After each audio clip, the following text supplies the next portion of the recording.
The following is a presentation of the Pro Wrestling Report, TV and radio. Informative, entertaining, and real since 1998. The following is a PWR exclusive.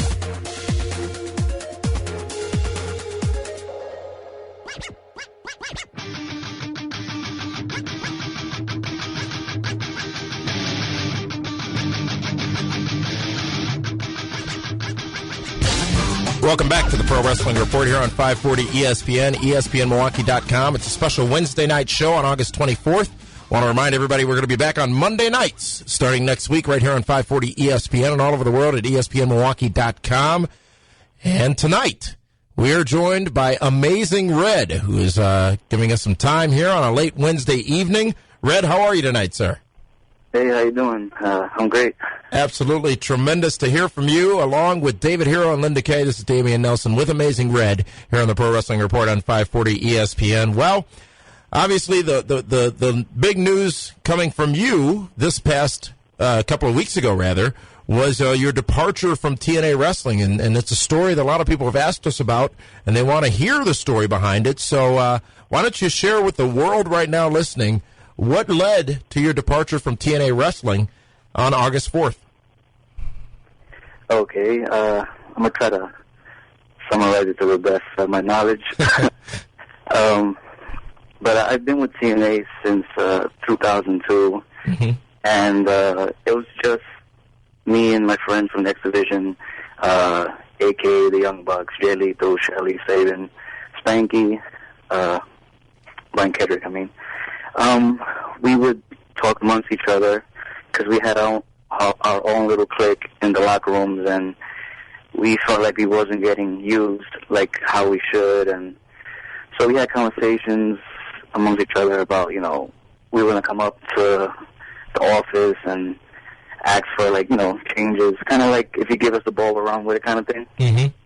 And we always would get, we're going to work out with you guys, we're going to rebuild the X Division, and when it comes down to it, either use us for a little while and then forget about us, or some of us just stay home, not getting paid or not getting TV time, and they end up bringing more talent.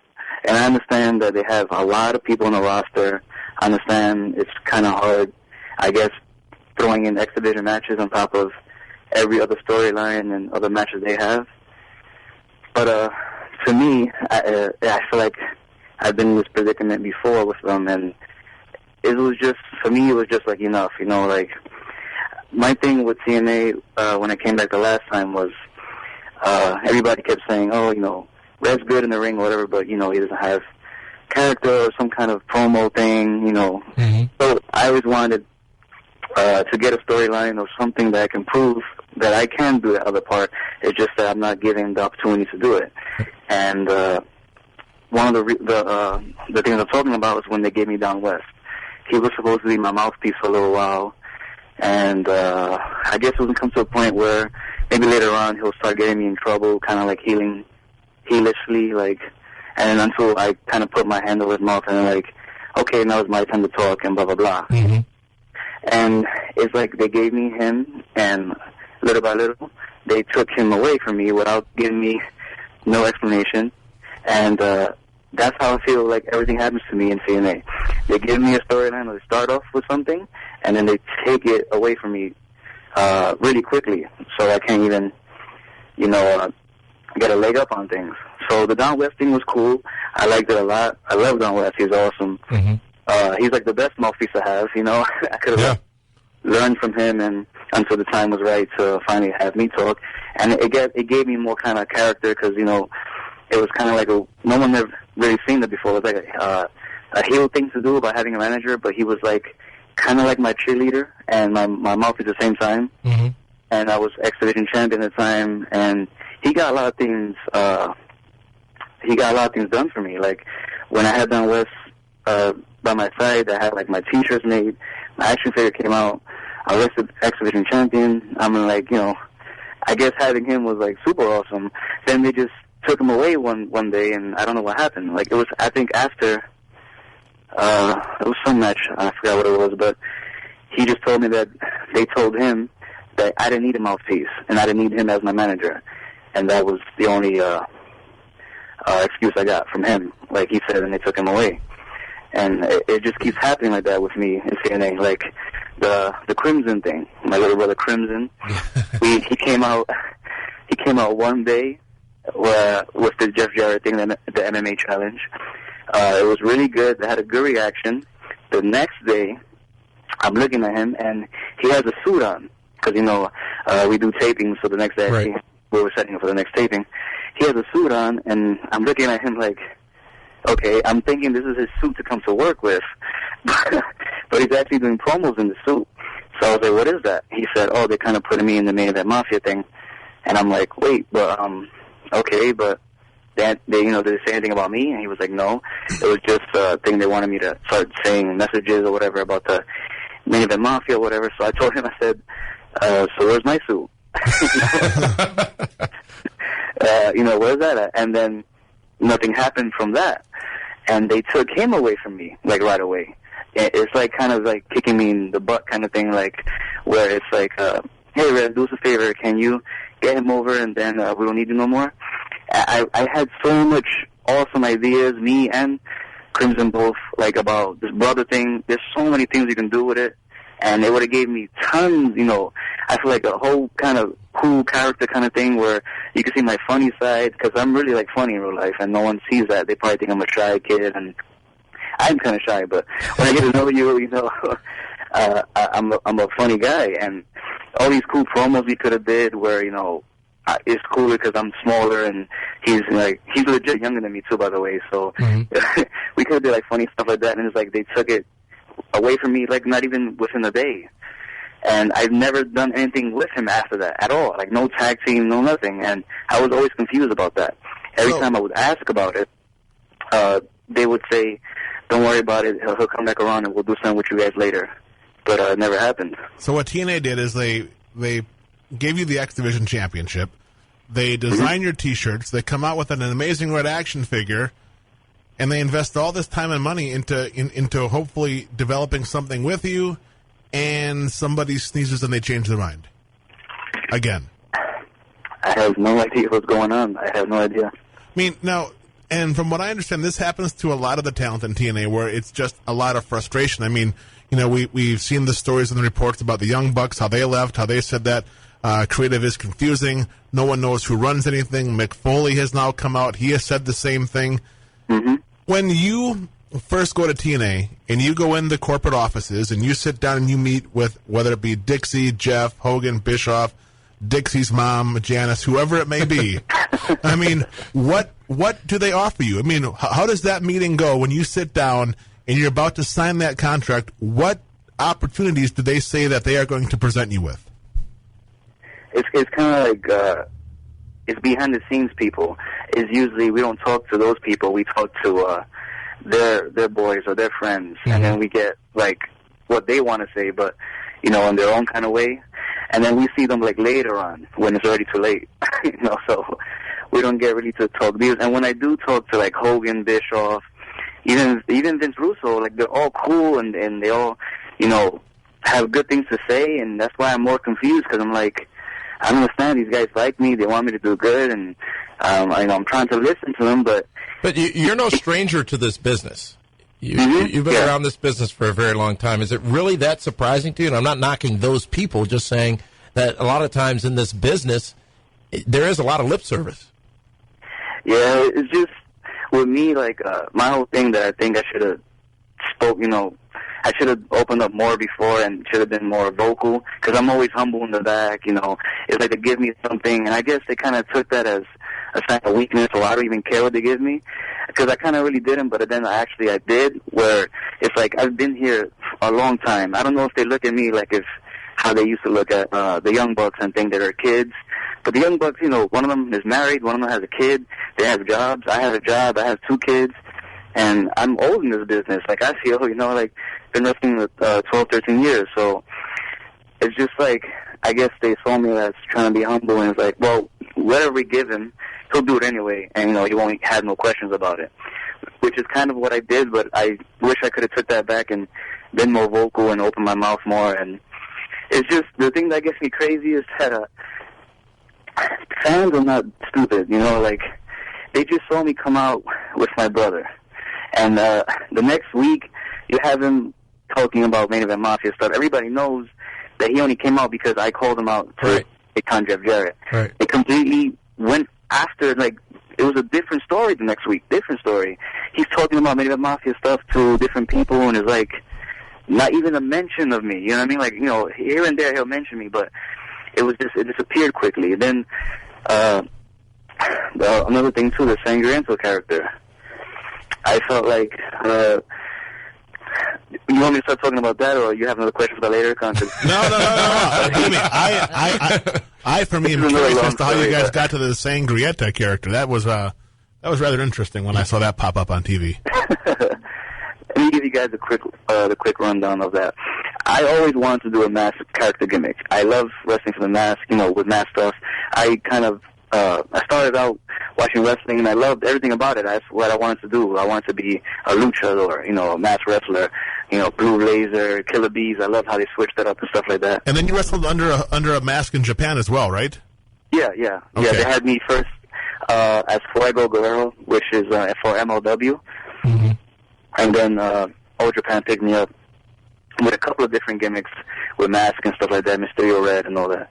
And so I always wanted to do that. So I pitched it a couple of times in TNA, and then Bischoff and Hogan came, and Bischoff came up to me after one of my matches and said, "You're like a superhero. You need to like have a mask. Have you ever thought about doing that?" And I said, "Yeah, you know, that's one of the things I wanted to do here."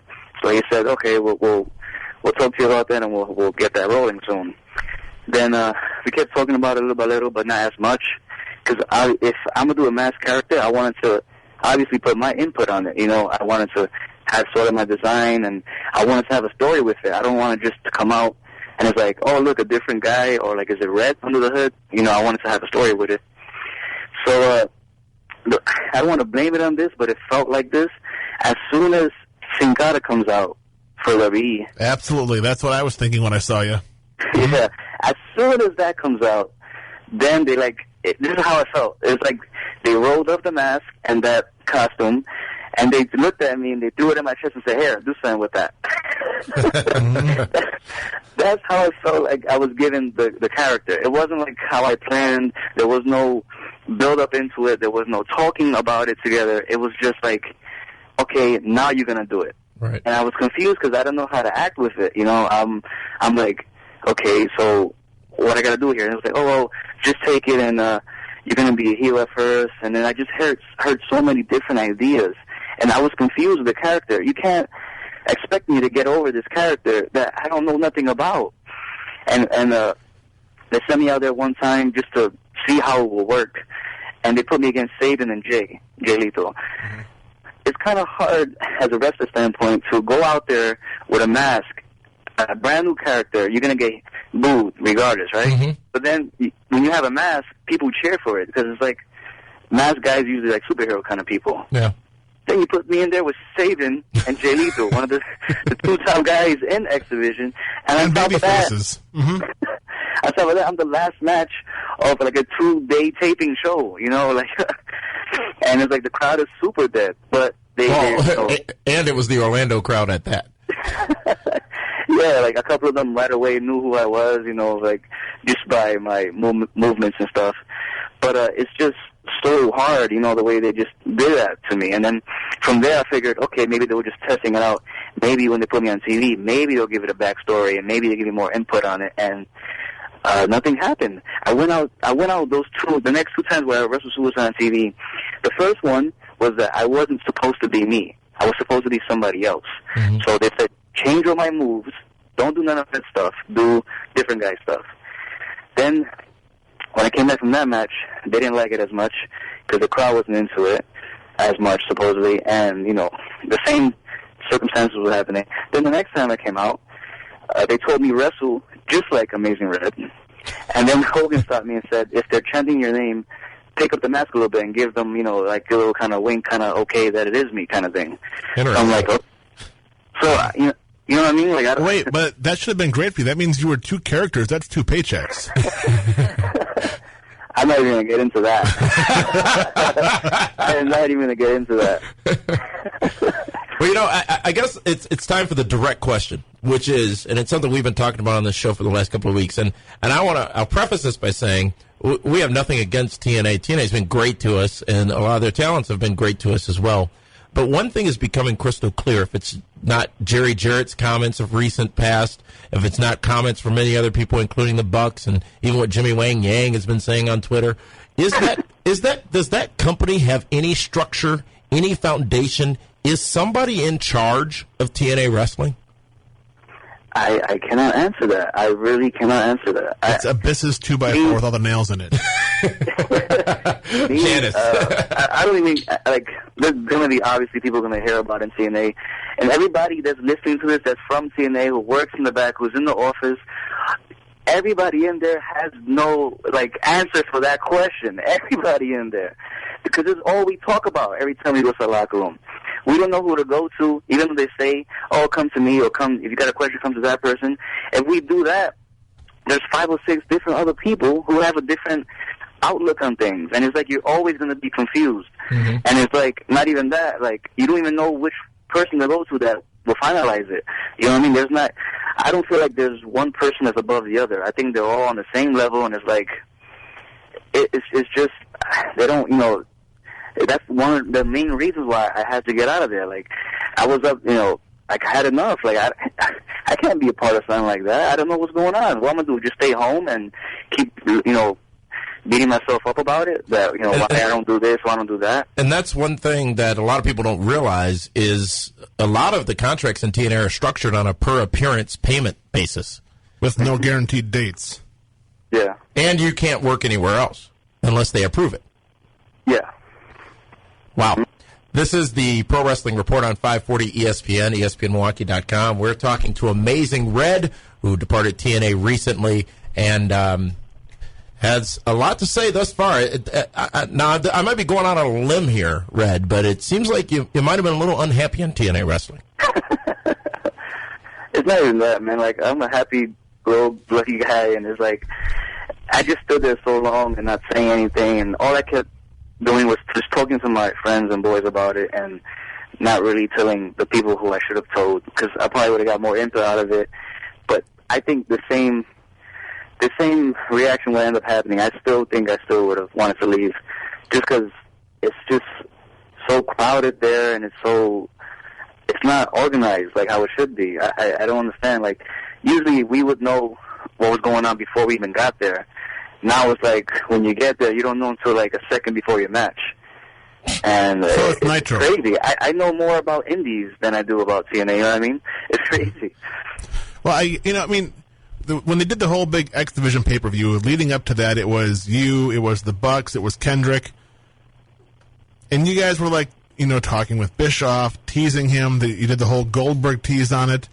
That's awesome. And then it's like all of a sudden, they reset the X Division with the guys who they were trying to rebuild it with, and they bring in all new faces. And I just heard another thing real quick. I'm sorry to cut you off, but this is another thing. It happens all the time. Don't worry about it. It's just that besides doing all that, which I don't know what's going on with that, right? Besides all that, I heard that they just took out the stipulation that there's a weight limit now. Yeah. Yes. Are you kidding me? That was the whole idea of X Division, is that there is no weight limits. Well, you know what I mean? Like, anybody can be. But now it's a cruiserweight division. Now it's cruiserweight, right? Now it's lightweight stuff. Mm-hmm. But what they did, which was a challenge during this quote-unquote X Division relaunch, is they never defined the X Division. They never reintroduced or even introduced the X Division. Thus, when they did this Destination X pay-per-view and when they went through the efforts of trying to get that steam back behind the X Division, they never told anybody what the X Division was, and one has to assume that they've got a lot of new audience members that may not have been exposed to the X Division of the past. Yeah, I agree with that, because I was confused, too, by the fact that when the X Division pay-per-view was coming up, the one that just passed, usually by that same Thursday, the week before the pay-per-view, you would have all these hype videos, all this info about X Division, all these little, you know, insights here and there, and whoever were new fans would have grown to know TNA, like clips from Nashville and like, you know, the beginning of the Impact Zone kind of thing. And the ending videos I seen for the last Thursday of where the Sunday was the pay-per-view was Bound for Glory stuff. Right. The whole show was all Bound for Glory stuff. And Bound for Glory is not even till October or November, I think. But that's... I understand they're doing the series, but... Come on, it's Sting versus Hogan. I mean, even you've got to be excited about that. He doesn't get me in trouble, man. Hey, you can't get in trouble. What do they do to you now, you know? You know, Red, obviously you took some time out from the wrestling world back in 2005, nursing a knee injury. You had a tryout with WWE as well around that same time. Now that you've put TNA behind you, so to speak, after spending quite a bit of time there, what's next? Might we see you in Ring of Honor? Might we see you in WWE? Might we see you back in Japan, back in Puerto Rico, Mexico, wherever it may be? Like, any one of those I'm looking forward to, right? But the thing with TNA, I'm not, like, I'm not putting it behind me because this business is crazy where I said before that it's like a revolving door. You never know with this business kind of thing. And, you know, people could just leave and quit or whatever, and then they want to bring everybody else back who was in the next division, and I will be fine with that. It's just that I'm not happy with a couple of things there, and it's like, I felt like I've been there long enough, just like AJ, to at least get the attention or, like, you know, at least people to believe in me. You know what I mean? Like how they gave me the belt and, you know, they gave me down west or whatever. Obviously someone believed in me to hold on that title and the X Division for a while. And people liked it. And I'm not saying to keep doing that, but it's like then they just threw me to the back. You know, I'm like one of the original guys. I just wanted a little more, you know, people to give a little more, like, I guess, love and stuff to me that, you know, I've been there and done so much stuff for those guys. Like, I still kill myself on a daily basis for them. Like, even the matches with Kid Cash and stuff back in the day and wrestling, like, 25 minutes with just these big guys destroying me, and it's just that I want a little more respect. That's about it. Yep. And what? Okay. Hey, Red, what is the one thing, if you could go in and change one thing in TNA, and don't say it's get the place organized, what's the one thing that you think is holding that company back? Or what one person? Or what one office? Or what one anything? I don't think there's one. I think there's a couple of things. It's actually a lot of things. But if I were to say one thing, there's too many bosses. Too many. Do you think that the agents undermined each other? Of course, they always do. And do you think the booking is done because they're afraid of their jobs? That they're just trying to appease everybody? I mean, I would hate to be in Vince Russo's spot where he's got to keep Hulk Hogan happy, Kurt Angle happy, Jeff Jarrett happy, you know, AJ Styles happy, Ken Anderson happy, everybody, you know, Bubba Ray happy. It just seems like there's that creative is just trying to appease everybody instead of just saying, okay, we're going to go in this direction and this is how it's going to be. I know that everybody's job in there is hard. Vince Russo's job, of course, is hard. Everybody in this job is hard, but I don't, like, common sense storylines, like, I don't know who's in creative or whatever besides Vince Russo or whatever, but this makes sense, man. Like, it's not that hard. And there was one time where somebody told us that, do your job and I'll do my job. Because people think that wrestlers, I guess, all we good for is just to wrestle. But I you know, we've been the business long enough that we know storylines and we know obviously what people want, our fans want, because we do it for them. So I just want the people from creative or whatever just to make sense. That's it. Like, you cannot scratch a storyline out like that. The fans are not stupid. They're gonna not like your product, and they're gonna feel dumb watching it. Like, wait a second, didn't this guy just do this last week? And why is he? And that's what pisses them off. Weren't they brothers last week, and now they're not? Red, actually, we're going to try. If okay with you, we want to come back to another segment with you. We got to go to the Sports Center update right now. When we come back, more of this very insightful conversation with Amazing Red here on the Pro Wrestling Report on 540 ESPN and ESPNMilwaukee.com. And we're joined by Amazing Red. And, you know, I always like that theme song. Oh, yeah? It's got a catch to it. I can bob my head like yeah to it. I can dance in my seat to it. Amazing Red, thank you so much for the candid nature of this conversation that we've been having all night long. And just before we miss out on the opportunity, you're also on Twitter and Facebook and many other social media channels. Why don't you share with everybody how they can get a hold of you? Yeah, on Twitter, it's @AmazingRed1, @AmazingRed, and then the number 1. And then from there, you can just click on all my links from there. Like, I have my link to my Facebook, my YouTube page, and my wrestling school, which is House of Glory, houseofgloryonline.com. houseofgloryonline.com. And you run that wrestling school. And, one thing we've talked about here on this program for quite a while is the lack of the independent wrestling circuit in America today, which is really leading to the lack of talent available to a lot of organizations, TNA, WWE specifically, to just go out and pluck some of these people who are cultured and who have been in the business for a while from the independent circuit. Obviously, you've been all around, including Japan. You've been in Ring of Honor as well. Spent a lot of time in TNA. You've done a lot of wrestling over your time. But what is it that you focus on in this wrestling school with the talents, and what is it that you're leaving them with, or what is it your goal to leave them with to make them as successful as possible upon leaving?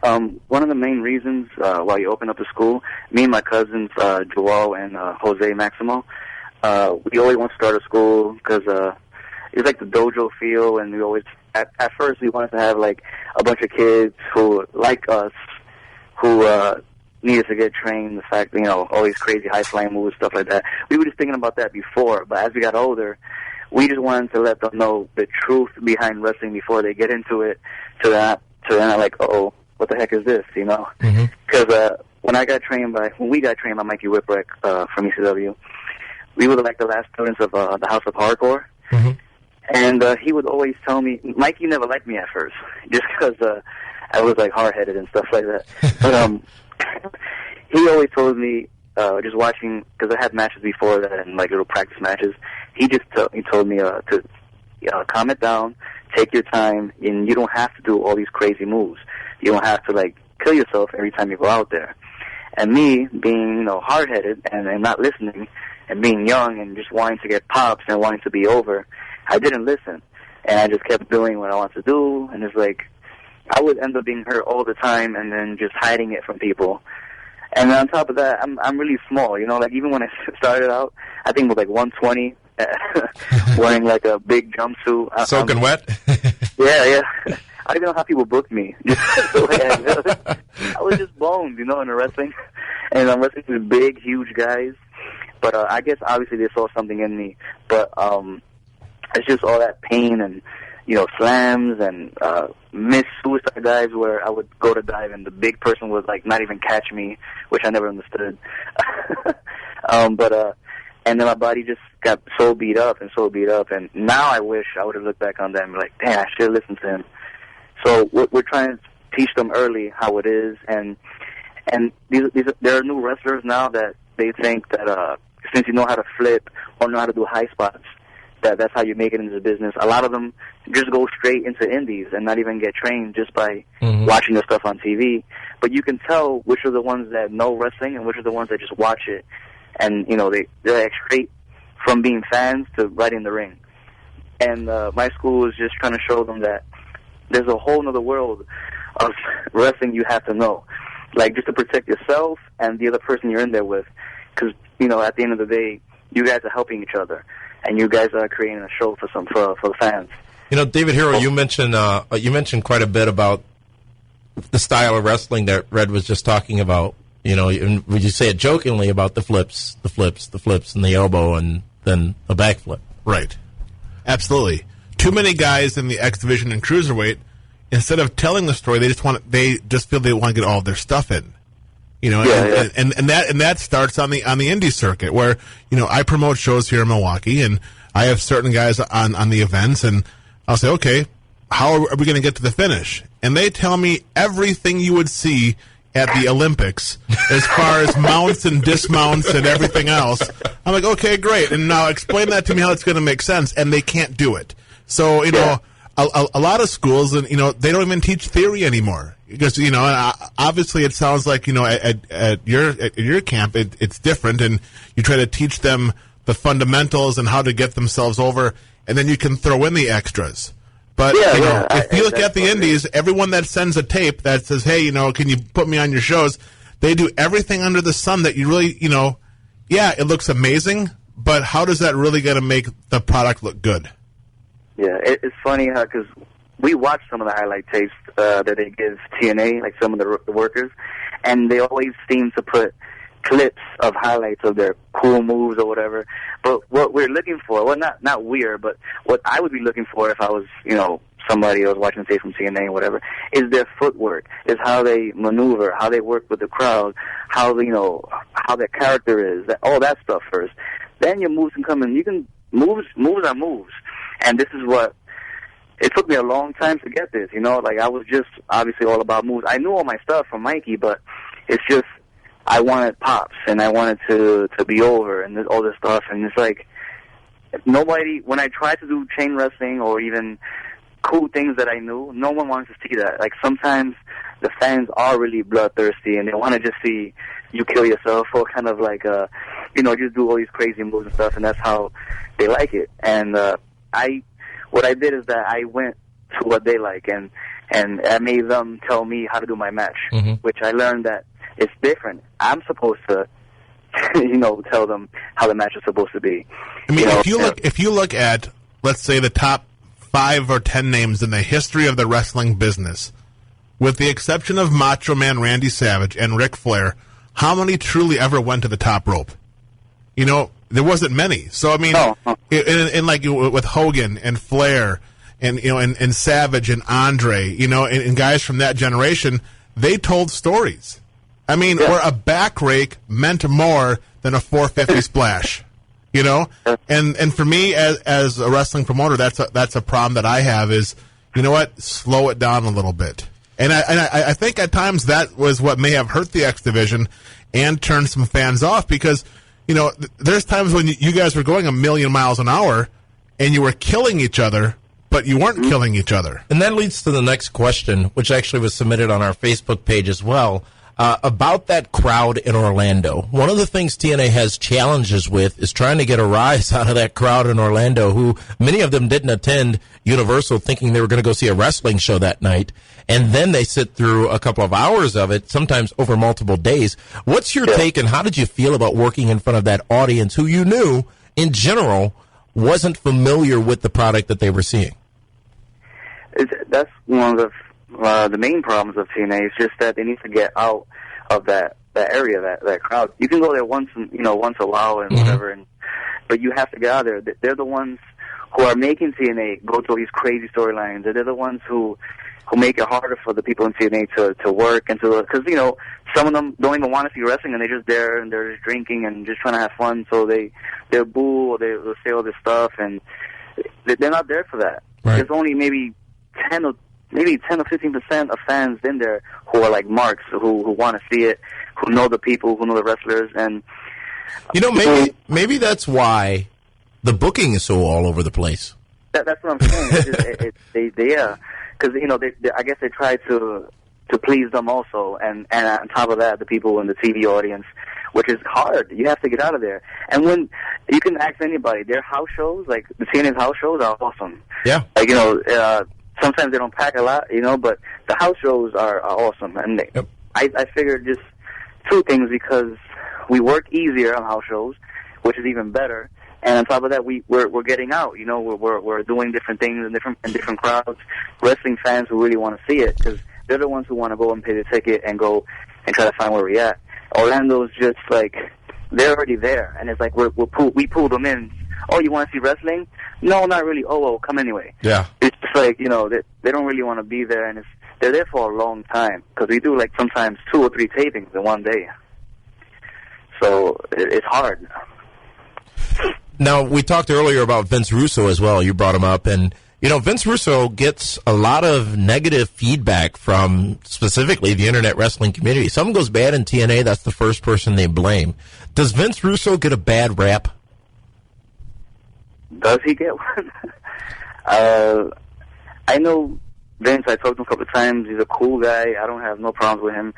But every time I hear his name, it's always, involved in some kind of negative thing, or it's not even from wrestling fans in general, just workers and people and other promoters always talk about. The thing I don't get with that, like, if Vince Russo is so bad and destroying the wrestling business, how people say, how is he still? I'm not saying this about him, because I like the guy. I'm not saying to lose his job, but I just don't understand if everyone has a problem with him like that and they keep blaming him for wrestling going down or whatever, how come he still has a job? Like, because he knows where the bodies are buried. So I'm just saying, like, I don't know, like, why they always talk that badly about him and no one does anything about it. So obviously it's probably just maybe pointing the finger. I don't know. Well, that'd be a lot of people. As you said earlier, too, it's not any one person or one thing. It's a cumulative series of things that is leading to, the TNA not being as successful as it should be and could be at this point. When you look at the roster and look at the names, and arguably some of them may or may not be past their prime, but when you look at that roster and look at the names and look at the placement on Spike TV, there's no reason that over the last 5 weeks that show is getting less and less and less viewers every single week. The only reason is they just don't have that foundation. They don't have that core. And you can't expect TNA to be WWE. WWE's been at this for over 40 years, however long it's been. They've got a machine up there, as everybody well knows. TNA doesn't have that machine, but some would say they may not even have the gear to start the machine. I don't know. It's just, I also, too, I think maybe it's the friends that, if there's friends over there, I don't think they want to, kind of get each other mad by, maybe letting go one of their friends or talking down to one of their friends. So I'm thinking the people who are not part of the friend, like the friend circle, I think people like me, Young Bucks, Jay, Lethal, like, they can let us go and let us do other things because they think we're young enough to, like, do whatever or come back or think that it's kind of like a cool thing that we're going to let go. And the friends always stay in that circle. And it's like, even though the friends are doing negative things, part of the circle, and like one of the biggest problems, they will never let the friends go just to keep each other pleased, kind of thing. Something that sounds like that also. Just you've mentioned Young Bucks a few times. Have you talked to them since they had their tryout match? They've been vocal. No. Okay. A couple of times on Twitter, but I heard recently, they had one. Why? What happened? Well, no, I mean, Booker T went on Twitter and said that they didn't acknowledge him, didn't shake his hand, didn't say hello, didn't say goodbye, didn't offer to buy him lunch or anything. Basically following up on what RVD said. And I don't know if you know, Red, but, this was a comment that a lot of people got a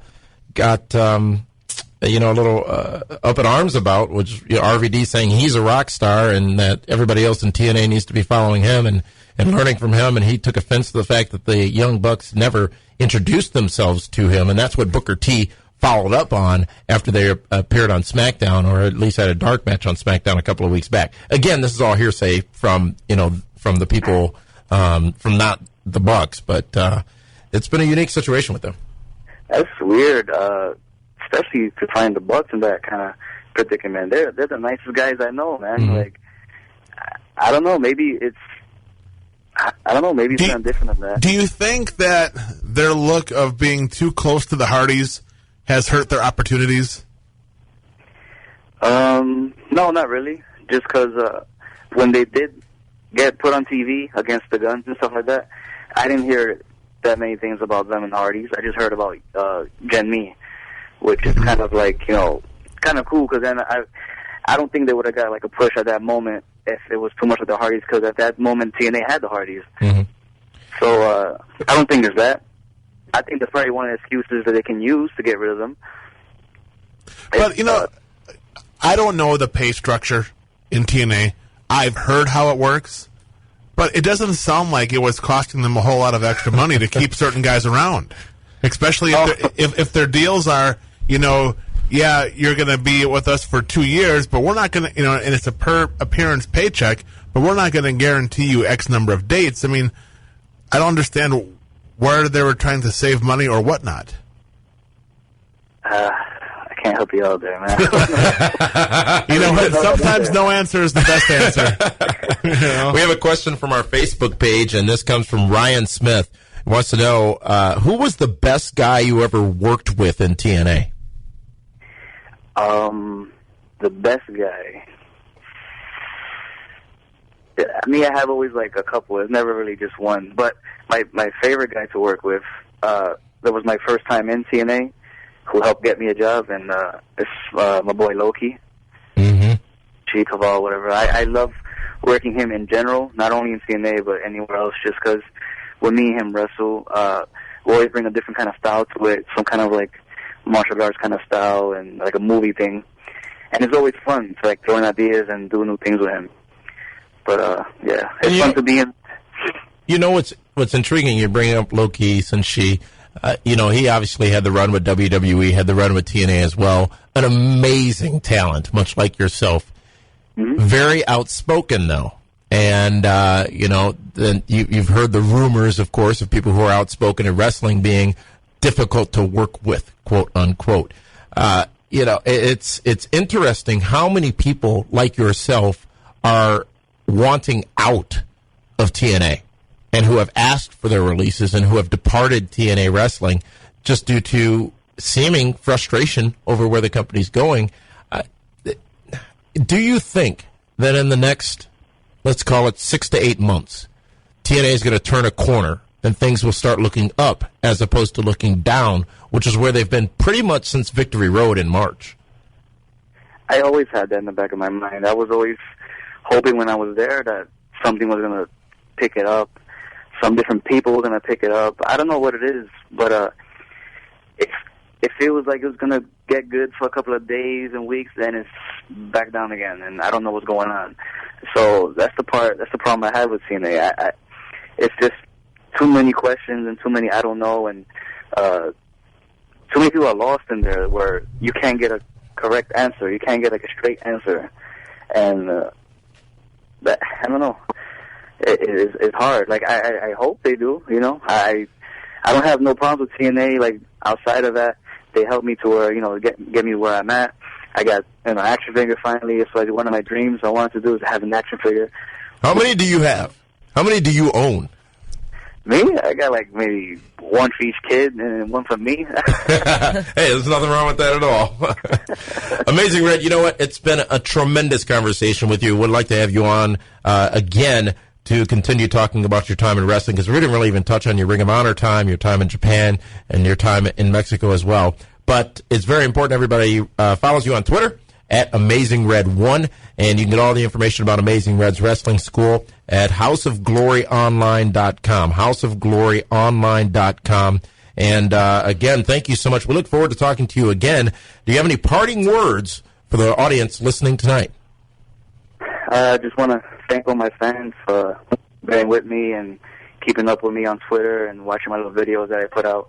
And for all the fans asking what am I going to do next, whatever I do next is going to be with wrestling. So either if it's Japan or Ring of Honor or WWE, I'm going to do one of those. That's my goal. I love this wrestling business, and just keep following me, and I'll make you guys proud.